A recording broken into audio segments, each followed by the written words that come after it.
Hey, Jeffy. Hi, Jeffy. Welcome to Hey Jeff, a podcast about Survivor 46. Danielle, Yes. good morning. Good afternoon. Happy Saturday. Good afternoon. And it's a long weekend here in Canada, so it really is a happy Saturday. What's the occasion? On Monday, we have the day off because for Queen Victoria's birthday. Cool. Yeah. She hasn't been with us for a few centuries, right? She's out. She's definitely out, but we still I guess we do celebrate. that. I guess we do that for like George Washington's birthday. Yeah. Whatever. President's Day. Yeah. That's nice.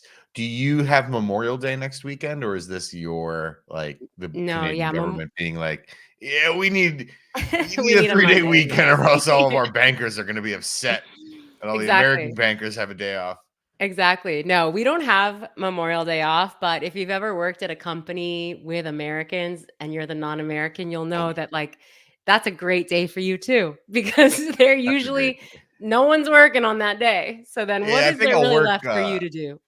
I think I'll work from a picnic blanket at the park Yeah. that Monday.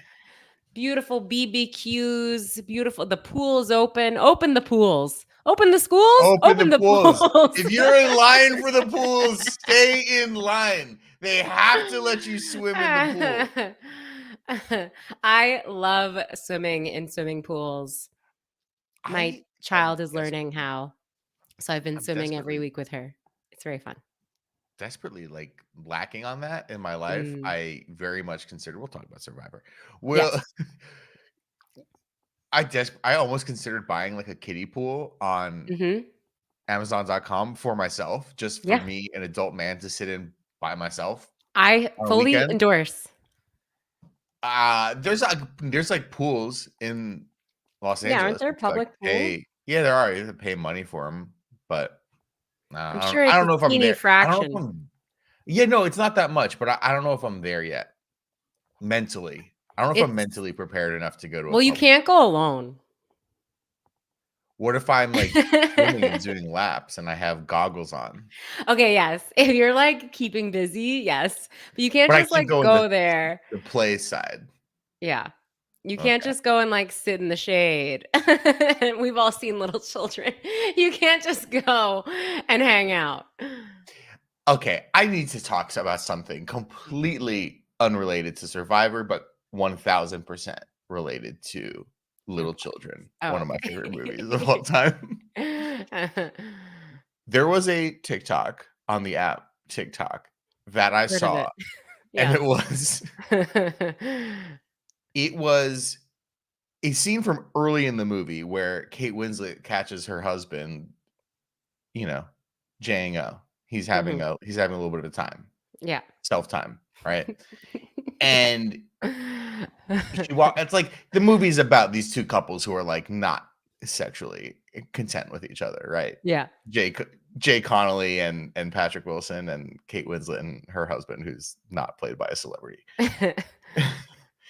And it was that scene, and the caption was on the screen was this is the craziest thing that happens in this movie.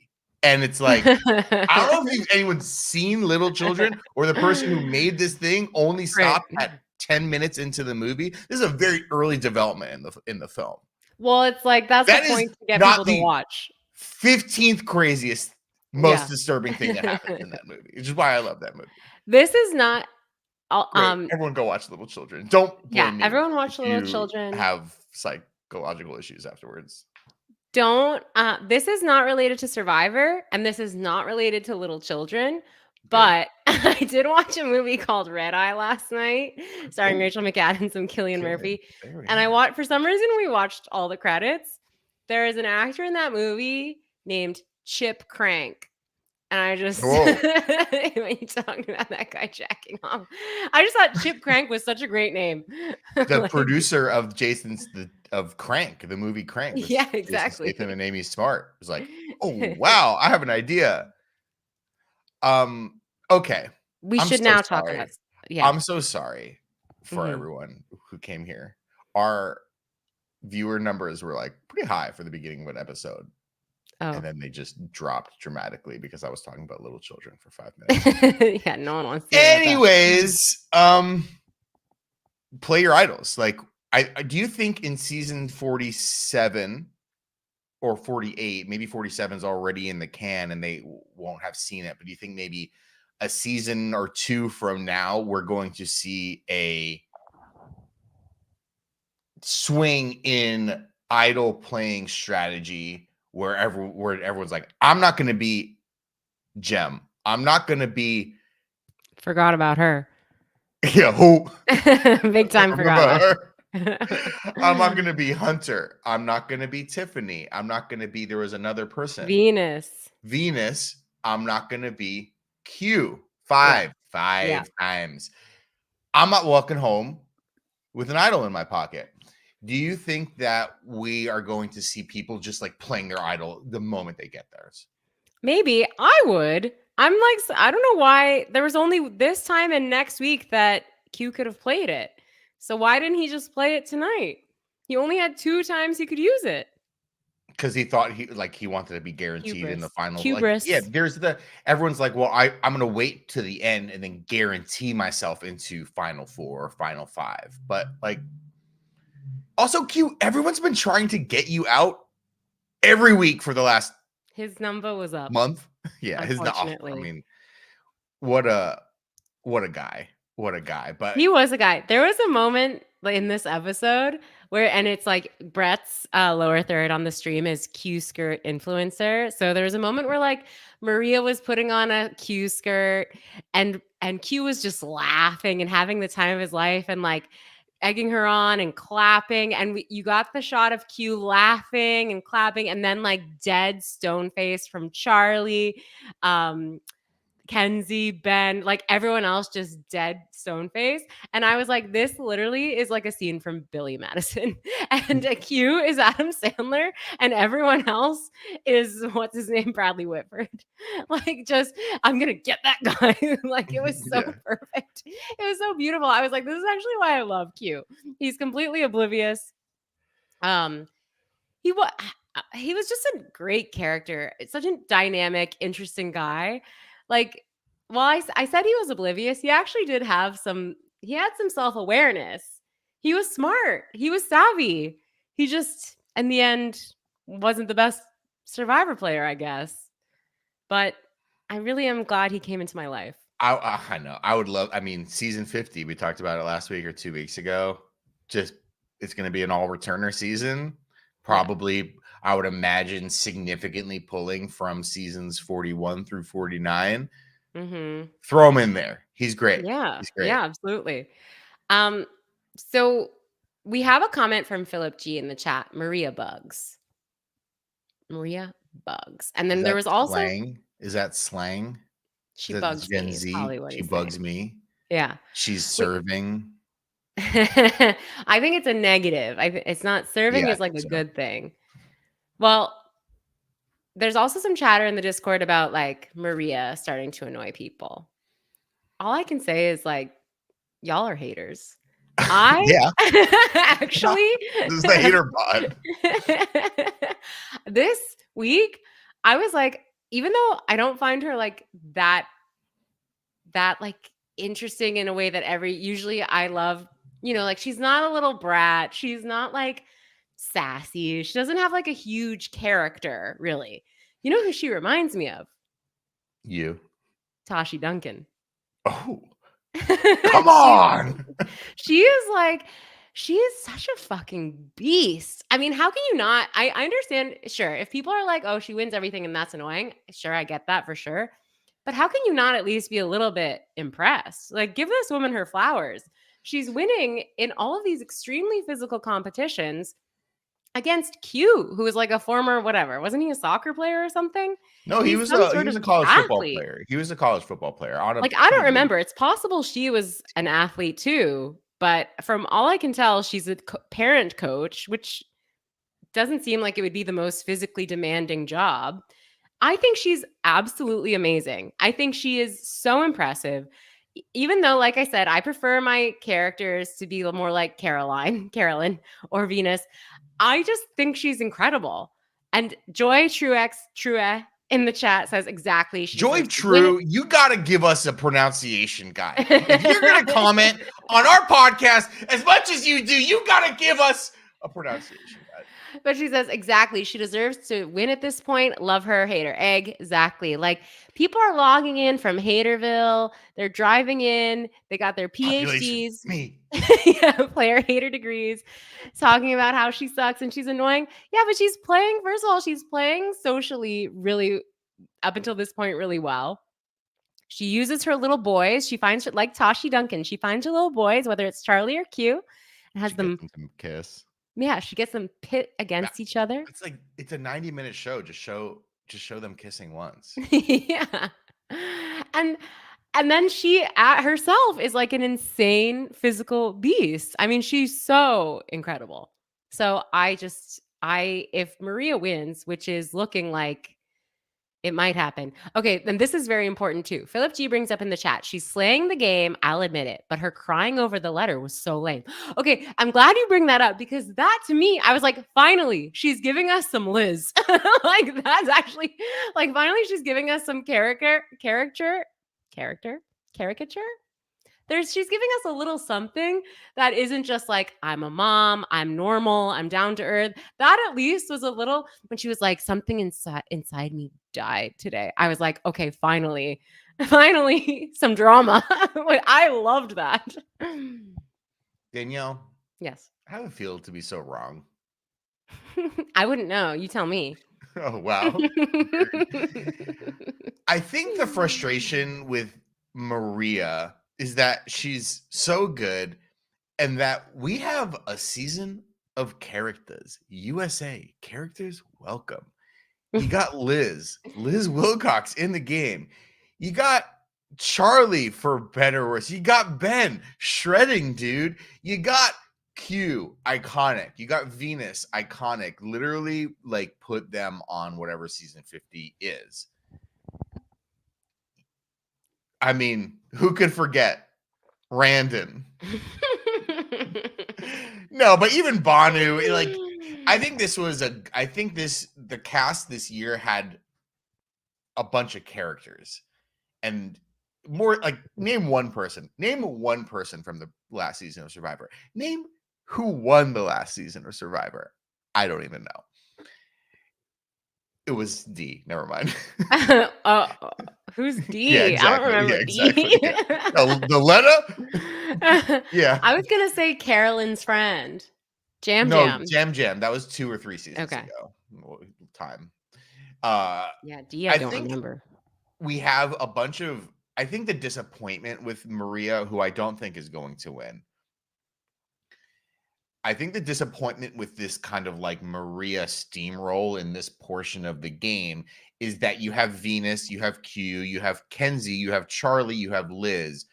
Very Ben, did I say Ben? I don't really want to include Ben. This episode, they were like, we got to show Ben, I guess. See what his night terrors are up to. What I mean to say, though, is you have some really great characters this year who play. Whether or not Q is a good player or not doesn't matter. Whether or not Venus is a good player or not doesn't matter. But the way they play is entertaining in and of itself because they're chaotic. They're, full of themselves. They are arrogant, whatever. So to see the mom of 3 who's just playing it the right way kind of steamroll over all of them and win is just like,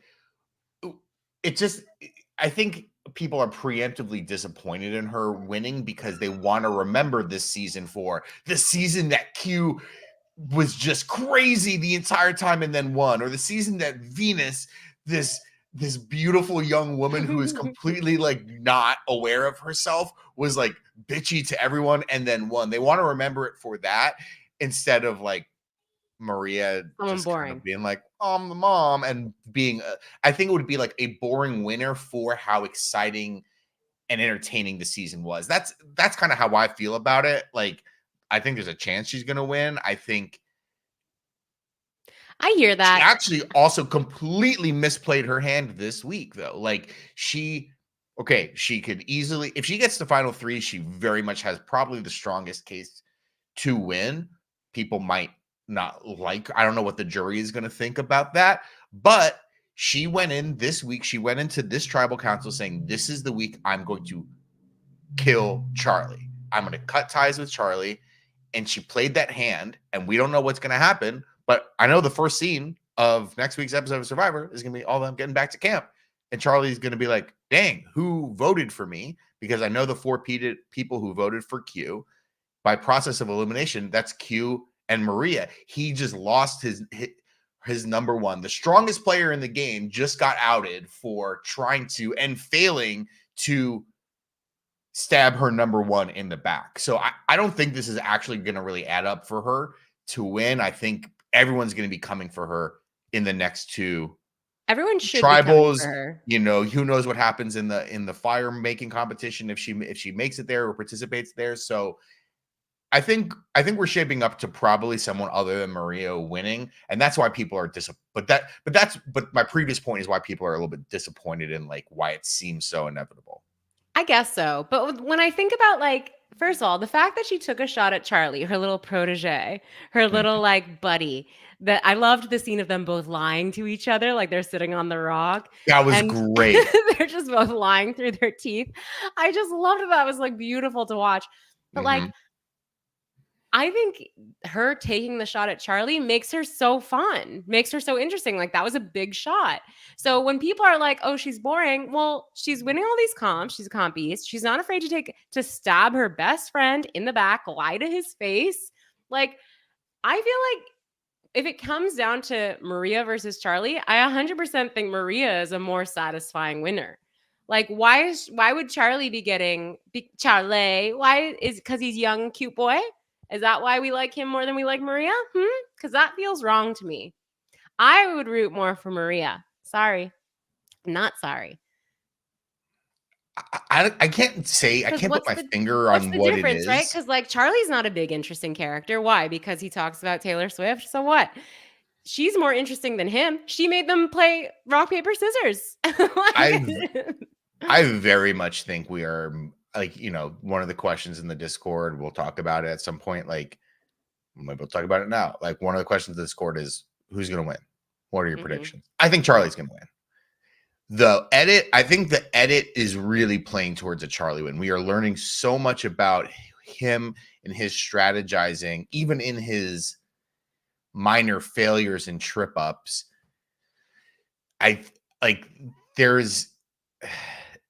When people are shown to have hubris in this game, in the edit, it usually comes back to bite them. And like they're giving Charlie this kind of like underdog mastermind edit here. Like, honestly, I really don't see, hell, she could win another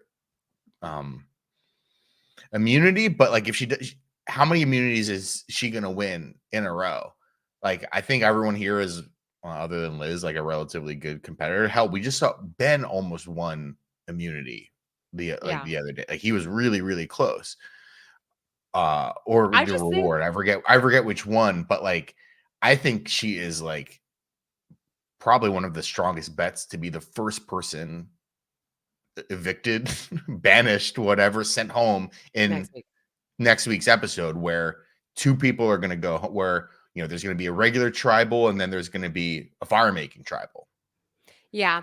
I just think like we should, like, I don't know what's clouding everyone's judgment, but when Jeff brought up that she is 1 win away from joining like an elite group, yeah, exactly. We support all moms.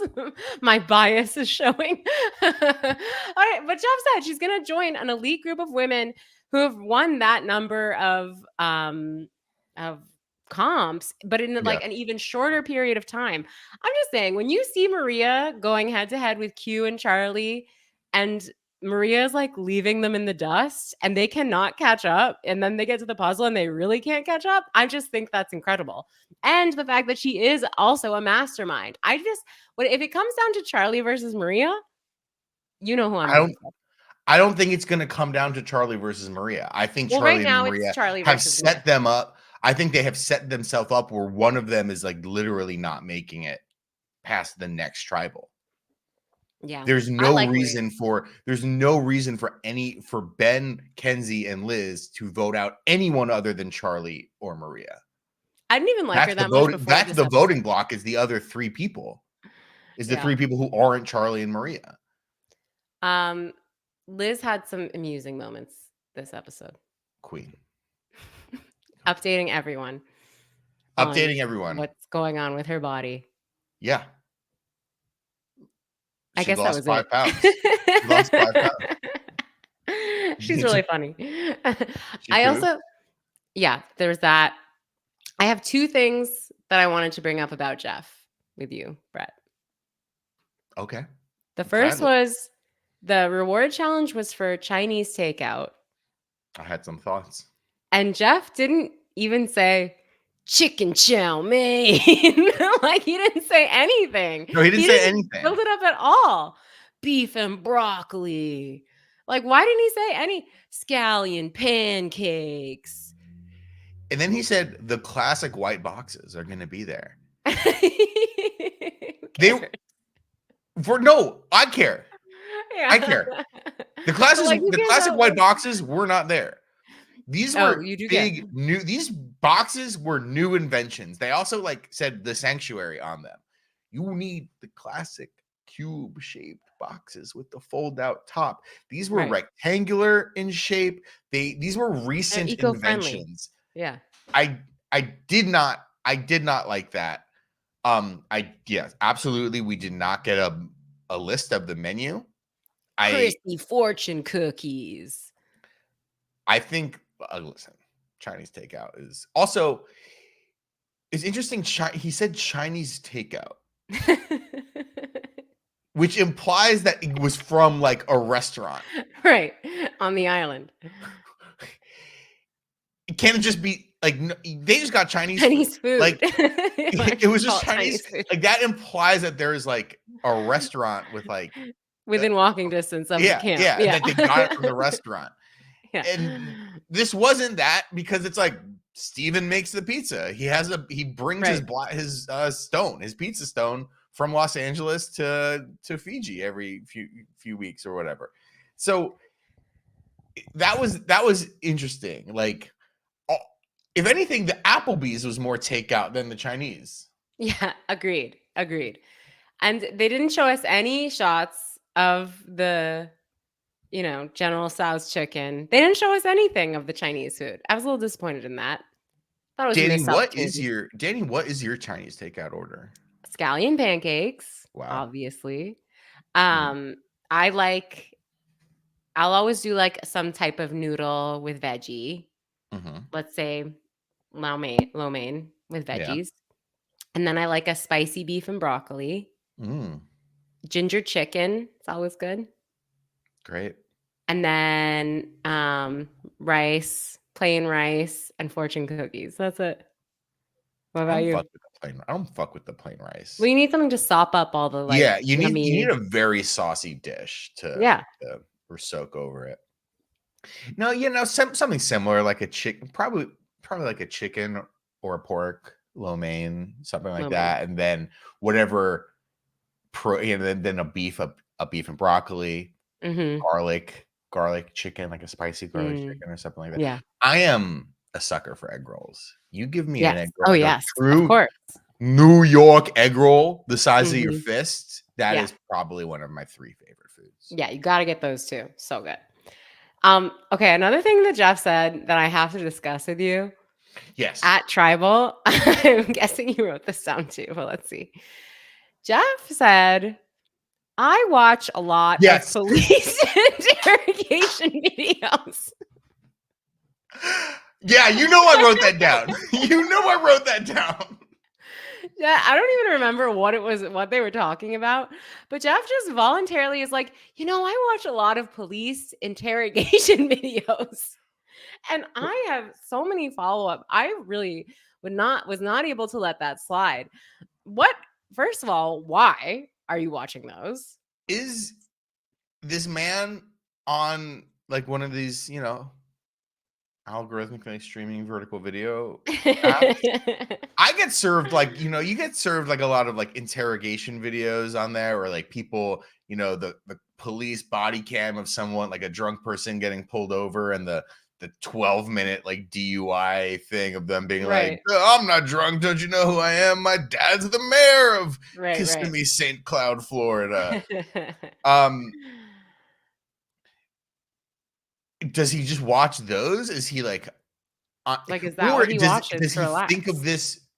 Yeah. Is he like just kind of like crime pilled where he just like wants to watch people getting arrested? Is it research for how he asks questions on survivors? Like, does he see it as a work thing? That was another thing too, is like, does he think that like learning from These like techniques. police interrogations like that makes him better at tribals or something like that? I don't know. That was an amazing And thing you just my threw out there. second question is, he says, I watch a lot of police interrogation videos. What's a lot? That's my question. How many?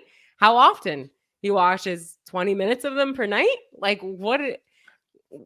I love to think about the mundanity of glamorous people's lives. Exactly. There was for example, there was a shot of Meryl Streep at Cannes this week, and she's on the stage, you know, being applauded for something, and her iPhone is in her hand and the phone screen is on. And I'm like, I need to zoom in on these apps. I need to see what Streep has on her home screen. Maybe it wasn't her home screen, but she has the American Airlines app. She has the MLB ballpark app, the app that you need to get tickets, to present tickets at an MLB. How many games? I have that app. That app is in a folder. I go to a lot of baseball games. I'm probably this year, I'm on track to hit like 12 to 15 baseball games this year. I went to my 4th game of the year last night, and it's early. That's in a folder for me, because even I am like, I don't need this clogging up a whole block on the main, right? Yeah. Streep has got it on the main. All of us have, maybe not, sorry, I didn't mean to say that. All of us as parents, all of us like, nope, like my parents just like sit on their phones. Like, you know, at the end of the day, like what are people in their 60s or 70s doing? They're just like sitting on a couch, like watching police investigation. Literally, like they're like watching the news and like playing Bejeweled on their iPad or something like that, right? Mm-hmm. That's probably what Streep does most nights. Yeah, when she's like not working, right? Like she can't be glamorous. Her and Martin Short. What is Jeff doing most nights? Even nights when he's in Fiji. Yeah, he's like just there's like not a tribal back. every night. He's in his house. He's in his hotel room or his condo or his villa, whatever. He probably owns in a fucking island in Fiji at this point. What's he doing? He kicks up his feet. He's on YouTube Shorts and he's watching police interrogation. His glasses all down on his nose, so he can look up and watch TV. Well, the other thing is like when he's watching these police interrogation videos, is he watching from the point of view of the police or of the suspect? Well, sometimes you watch him and it's like, man, this police is out of pocket right now. He needs to be suspended and arrested himself. Yeah. And then sometimes it's like the person being interrogated is like, oh yeah, I killed my wife. Right. And you're like, whoa. Thank God the police caught that guy. Yeah. Anyways, a lot. There was also another piece of Jeff this week on the immunity idol, the immunity challenge. He says something there. I hope this is what I was gonna say. I said I had 2 things about Jeff. I actually have 3. Yeah. He says early on in the challenge, he's like, it's not as easy as it looks sitting at home on your couch. The way he said couch was so pointed. And I literally, Brett, I went, shut up, Jeff. I'm on a couch. Yeah, me on my couch is what is paying your bills right now. Is what putting your kids He said college. it more than once. You're a millionaire because I'm on my couch watching you. Exactly. No, literally the exact same thing, Brett. I was that like shook me to my core, him saying that. Because like Joy Truex, still don't know how to pronounce the last name. Joy says, I was like, I'll have you know I'm sitting at my table eating lunch. Yeah, exactly. We can watch Survivor anywhere now, Jeff. Maybe we're watching it while we're driving heavy machinery. You don't know. Please do not. But like he called out every single and he was right because I was saying to Thomas, my husband, I was saying, you know what? This balance stuff is so easy. Like I could do this so easily. I'd win. I'd be like Maria. I'd be at the top of the heap. But then he said it I again. couldn't He was do like, any of these challenges. everyone thinks it's so easy while they're at home on the couch. Like he literally was calling us all fat, lazy losers. Like that's what he was saying. That was the subject of him saying that. And then to tie into another comment in the chat was Philip G says, Jeff also said, sign up your mom for Survivor this week. He's crazy. Yeah, they used that interstitial again of him being like, yeah, that was your mom's on the couch. That was a repeat one. Yeah. But it is sort of like, it was like your mom's on the couch. Tell mom to sign up for Survivor. What's with Jeff being a hater of couches? Matinee in the chat is calling me out.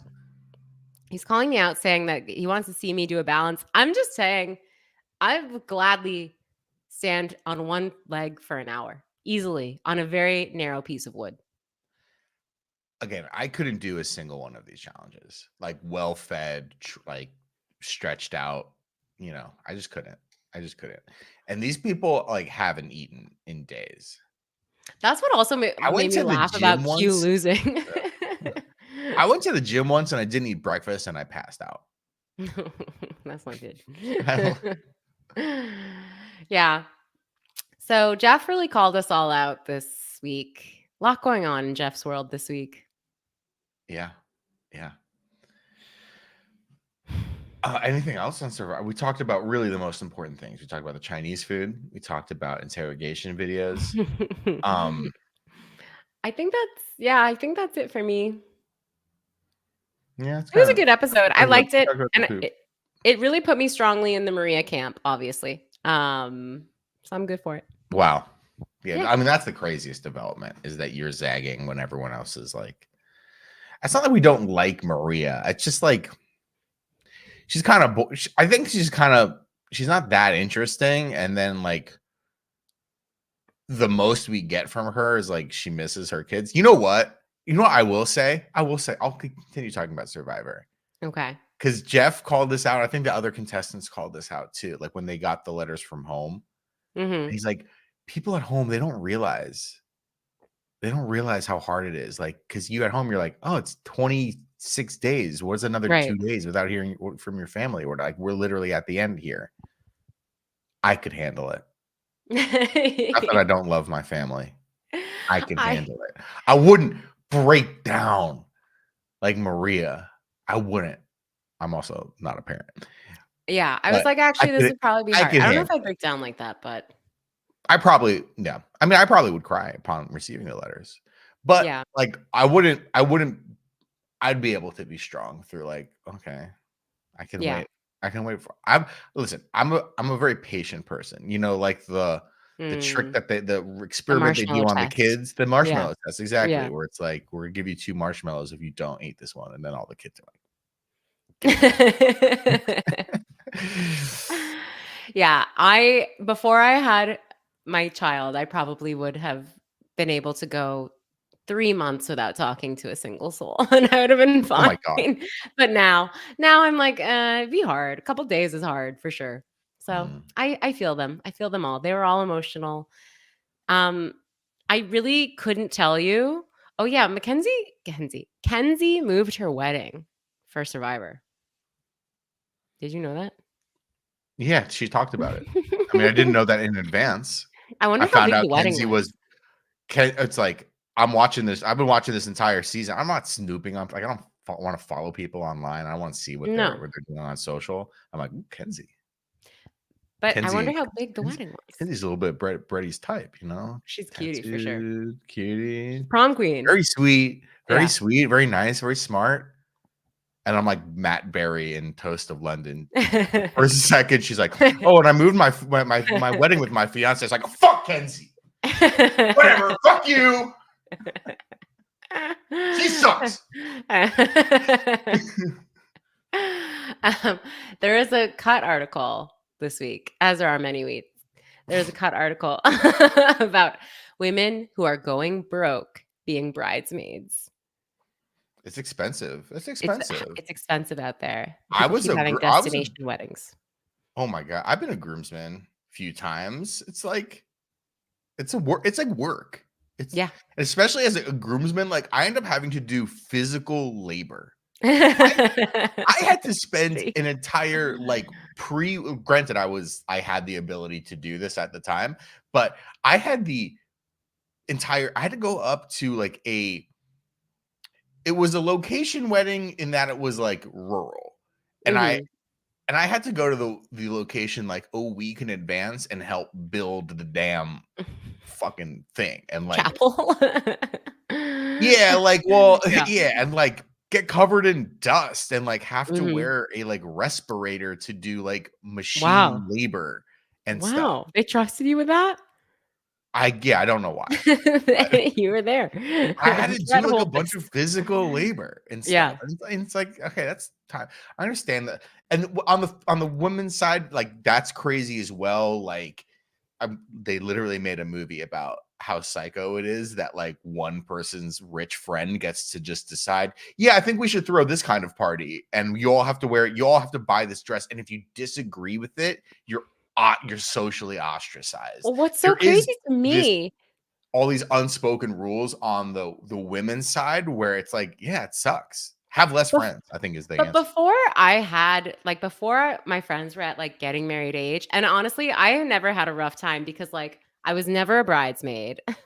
My friends don't like me Always that the much. best. I was never a bridesmaid. Yeah, always a bride. But, like, no You're one gonna be one of no my groomsmen, Danny. okay, thank you. I'm gonna be that girl in the video who's like, "I'm not with the bride. I'm with the groom because 'cause I'm such a guy's girl." But, like Yeah. but, like but I just didn't I don't know, I didn't go to a ton of weddings. I feel like a lot of them were in New York. They were just parties, it wasn't like Yeah. a big destination thing. I've But also been to a probably yeah. I Sorry. thought it was like if you get invited to be I thought the bride paid or like the couple paid for that stuff. Like you're going to be a bridesmaid, here's the dress I bought. Tell me your size cuz I want you to wear this. So that's I thought that's how it worked. Oh, we're going to do not the wedding itself. Like I always knew you'd pay to go there, but I thought if you're having like a bridal part like a bachelorette in Vegas, like I'm paying for the room you guys get there or something. But no, that's not how I learned. That's not how it works. I've been a groomsman twice, and one of the weddings, they were like, "Here's the uniform for the groomsmen. It's like a khaki slack with a Mhm. white shirt, but we want all the groomsmen to be wearing matching ties and matching suspenders." So they bought the suspenders and the ties. Right. But the shirt and the pants, that was like, "You figure that out for yourself." So And then the funny that other they wanted it time all in suspenders. so, like, that wasn't that Yeah. terrible, like and then the other time, it was all the men had to wear a matching tuxedo, and I had to pay for it, but, like, it was a kind of cheaper because the groom's dad was, like, fraternity brothers in the '60s with a guy who owns, like, a tuxedo rental shop, so it was discounted Hell yeah. more so than probably a regular wedding, but it was still like 100, $200 or something like that. Yeah. It adds up. It adds up. Also, so Um, many weddings I've been to, they don't even do the groomsmen bridesmaid thing anymore. They're like, I just don't want to make that no, it's decision. kind of like going out of it's like not as chic. I don't think it's as chic. Like these things are all trends, right? Like you go through phases. I I think big weddings are coming back though because of COVID, because people weren't able to have their big weddings during COVID. So now Mhm. everyone's like, it's my time to have a party. Yeah. Yeah. I don't know if I would do it either, just because, like, I'll be honest, I wouldn't trust my best friend to be my best man. I'll say that to his face Best too. man just has to hold the ring, right? Is that the job? I wouldn't trust him to do that. Yeah. I love him. I would not trust him to do We didn't any of even that. have like I And he'd had be my like, "Where?" engagement ring, but like for my wedding, for when I got married, we had to go buy our rings like a week after because we just didn't have them yet.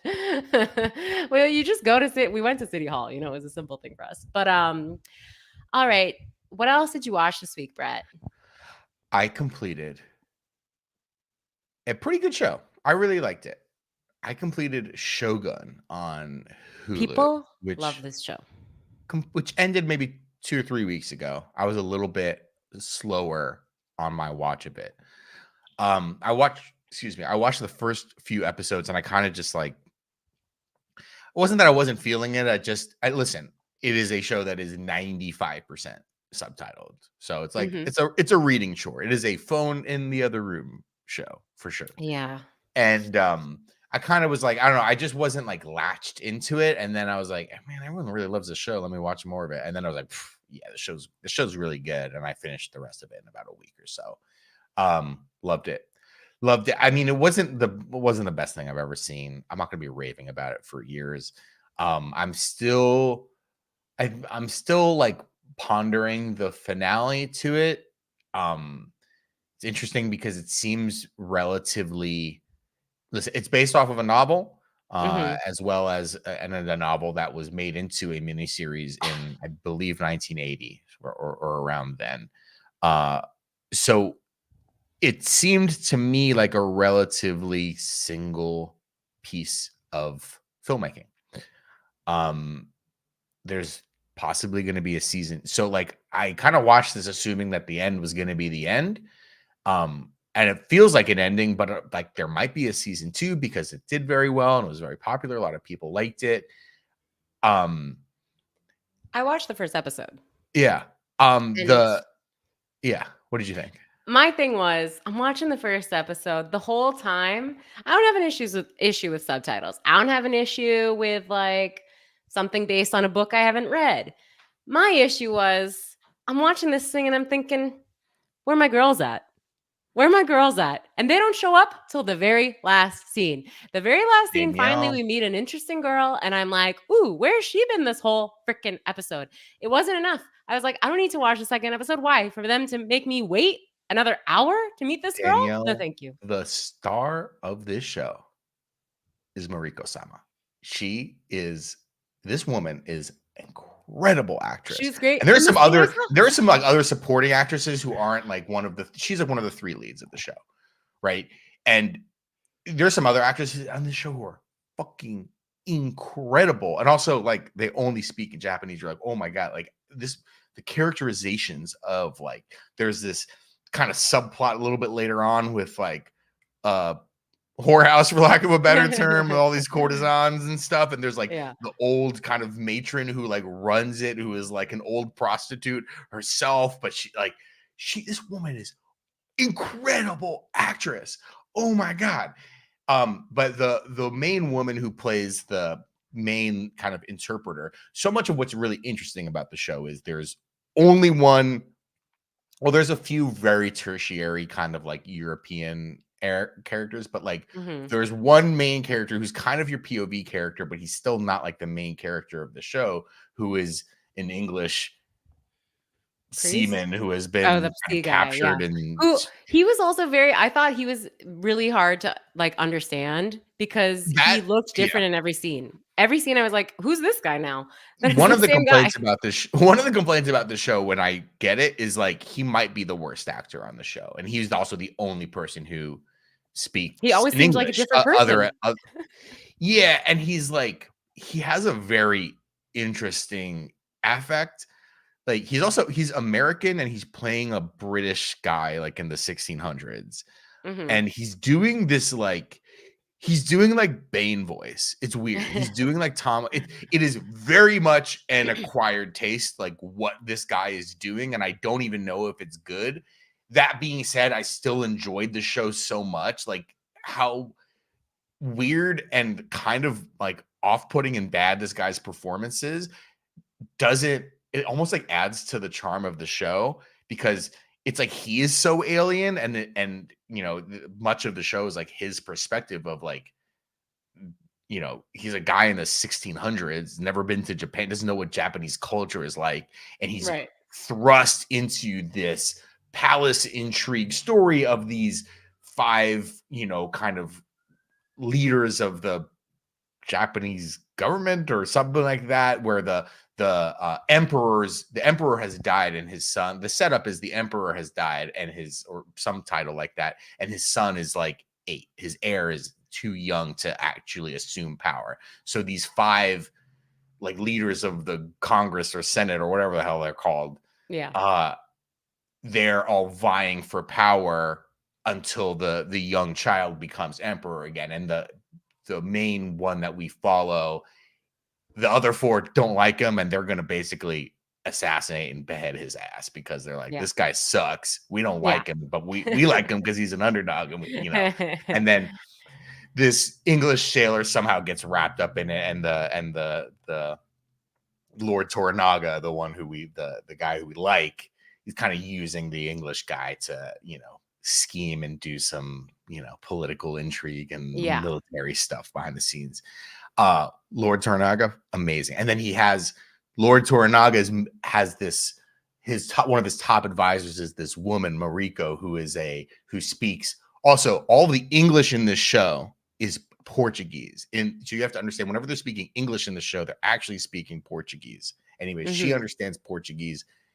The English main character understands Portuguese. So she's his interpreter. And then they have, they're the only 2 people who can kind of communicate honestly with each other. And so much, what's really interesting about the show is it's all subtitled. So Lord Toranaga says something, she translates it to English or to Portuguese in English for her and for us. And there's so much interest. There's so much interesting drama in how she chooses to translate things. Yeah, it is so interesting, and it makes for it's really great. Where you're like, what? Oh my God, sorry. Oh my God, I'm so apologetic. No, it's not. I really like this show. Attention. I really like this show. But like, sorry for the audience. Someone in the chat, Philip G said Dani's face is glazing over. Oh, okay, and Matt May too. All right, I'll shut up. Who cares? No. Listen, people love this show, so I'm sure there's people out there who are like interested. They've heard of it maybe, and Brett's giving a breakdown of what it actually is. Like I said from my first episode, I just need a little girl, a little girly to get me interested. And I'm just saying she came a little too late. But apparently she gets great development according to this woman is amazing. I apologize. I spoke way too much about that. No. Show. I don't have anything to talk about. The only other thing I watched was the movie Red Eye, starring Rachel McAdams and Cillian Murphy and Brian Cox in a small role. It is so good.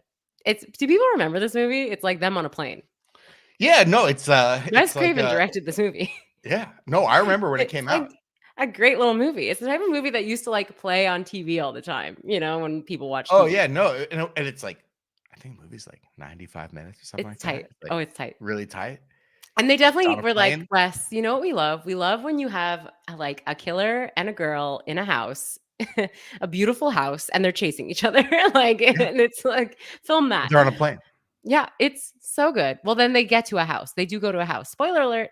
But it's so good. It's also very shocking to see Brian Cox like in his 40s or maybe 50s, but like not that old, to see Logan Roy like actually not that old and sprightly. Yeah, he's also the bad guy like from around the same time in X2 X-Men the second X-Men movie. Yeah, he's Colonel Stryker.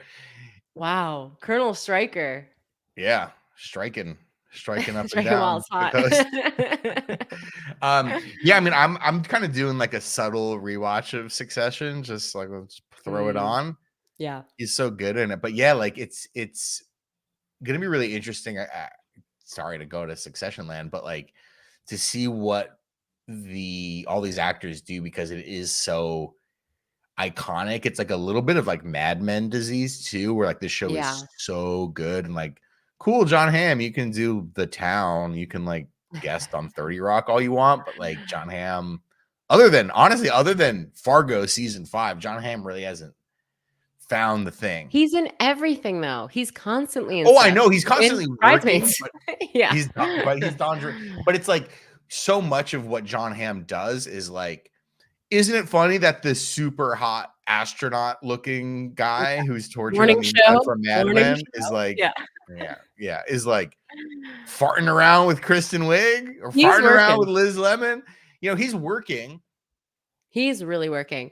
I saw that they're Elizabeth doing Moss a is new doing something where she's like a Swedish spy or whatever, doing weird accents. Oh Good yeah, for she's her. working too. Yeah, she's always Yeah. working. Where's Vincent Kartheiser? Yeah, where is he? Where is Vincent Kartheiser? His hairline.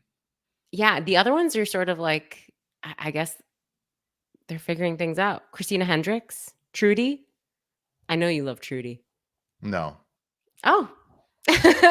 No, it's something weird because she's married to the Franco brother, and then Yes. I don't know. And then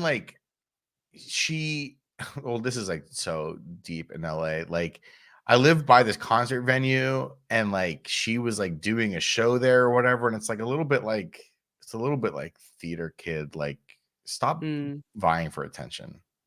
Yeah. Get out of here. The Tonys were announced. The nominees. Merrily we roll along. Kind of a weak year. I feel like I'm just so not into, I don't know what's playing. I don't know what's hot. I don't know what's not on the Broadway, but I like trying to follow this stuff, but the Rachel McAdams play nominated best play. Again, and that was the other thing I noticed during the movie. I was just like, wow, Rachel McAdams is so beautiful. There's a lot. It's very tight on her face the whole time. And same for Killian. But obviously Killian has his crazy ice blue eyes. But Rachel, wow, she's like an old movie star. She's great. Oh, we love her. Great actress. The issue with Broadway this year is there are so many musicals that are book adaptations this year, and they all kind of stink. There's a Great Gatsby one. There musical. There was an The Outsiders musical. There's Water for Elephants, the book, not the movie.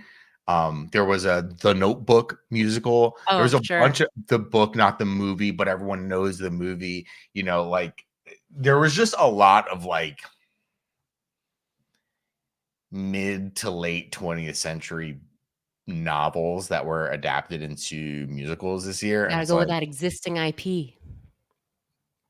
Yeah, I don't know. Do you really want to see Water for Elephants, the musical? I don't even know. I didn't read that book. It's nominated for Best Musical. It's Hell's Kitchen, which appears to be a musical with Alicia Keys music. Illinois, a musical that is adapting the Sufjan Stevens album. The Outsiders, Suffs, which is about suffragettes. It's about the early, and Water for Elephants are the 5 nominees for Best Musical. I would check out Illinois. The rest kind of not for me, dog. Yeah, I don't want to forget. There is a question for me in the Discord from Brett. There's a few questions. Too. There's. Shall I read your question to me? Yeah, absolutely. Question for Dani, but I'll put it to the whole group. I'm watching this episode of Star Trek where they're in an Old West simulation. Okay, so Westworld. And Data is an evil cowboy. Is Brent Spiner an amazing actor? Yeah. That guy's name is Brent Spiner? You don't even know. You watch so much Star Trek and you didn't know. I know. Brent Spiner. So Brent Spiner plays Data. Is he amazing?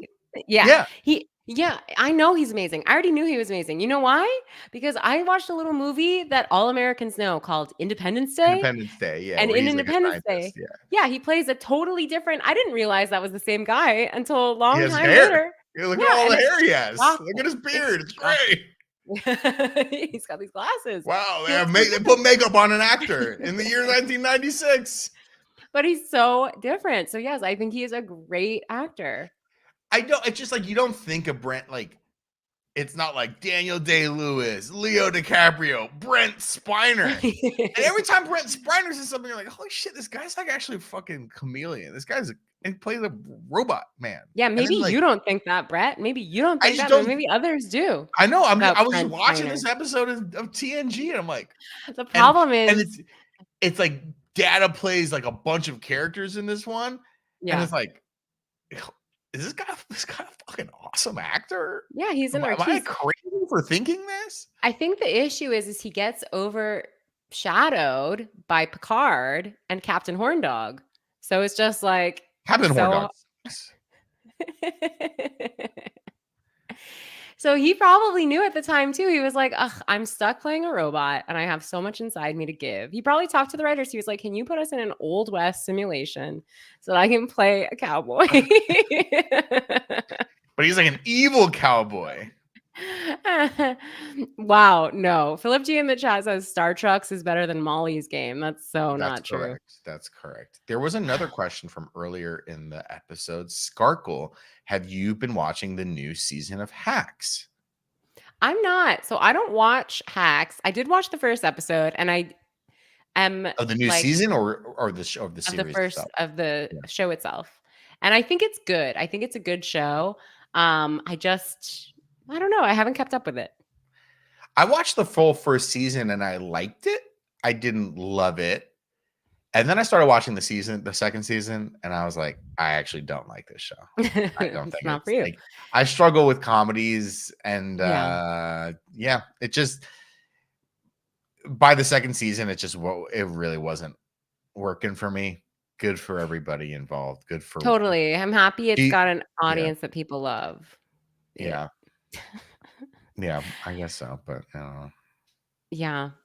Guys, thank you so much for listening. There's only 2 episodes of Survivor left? No, there's 1. Oh, wow. It's almost over. I really think the arc of this season for me personally was so crazy because I went from like truly being like, I can't believe I have to talk about this show that I don't watch. And now I'm like, I'm the number 1 watcher of this show because I actually pay attention to it and I'm on Maria's side. So for me personally, it's been a huge character development this season. Well, I apologize for talking about Don't apologize. Sometimes I talk about things that you haven't seen and I have to talk about them. No, I'm never going to talk. I'm literally never going to talk again. We'll see you all next week. Thanks for watching. Go watch some police interrogation videos. Yeah. Bye, Jeff. Bye, Jeff.